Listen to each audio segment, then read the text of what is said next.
بسم اللہ الرحمن الرحیم۔ اسلام کے تمام مذہبی اعمال کا تعلق چاند سے ہے، یعنی رمضان کی ابتدا، عیدین، حج وغیرہ کی عبادات چاند کی تاریخوں کے اعتبار سے انجام دی جاتی ہیں۔ اس لیے ان مہینوں کا چاند دیکھنا جن میں کوئی اہم مذہبی عبادت انجام دی جاتی ہے فرض کفایہ ہے۔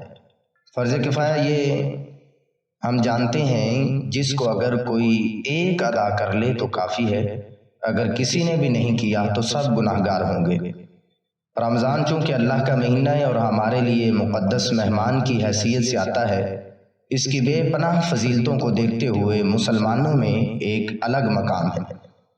رمضان کا چاند دیکھنے کا شوق بھی زیادہ ہوتا ہے، اس لیے 29 شعبان کو چاند دیکھنے کا اہتمام کیا جائے۔ مغرب کے فوراً بعد اونچے مقامات یا گھر کی چھت پر جا کر چاند دیکھنے کی کوشش کی جائے۔ مطلع اگر اب آرود ہو یعنی بارش ہو والا ہو تب بھی ثواب کی نیت سے چاند دیکھنے کی کوشش کریں، کیونکہ اللہ کے نبی نے اس کا خاص اہتمام فرمایا۔ اگر 29 کو نظر نہ آئے تو 30 تاریخ کو چاند دیکھیں، یہ سوچ کر نہ رہنا چاہیے کہ آج تو چاند ہو ہی جائے گا، کیونکہ چاند دیکھنا بھی سنت ہے اور ہر سنت پر اجر بھی ہے۔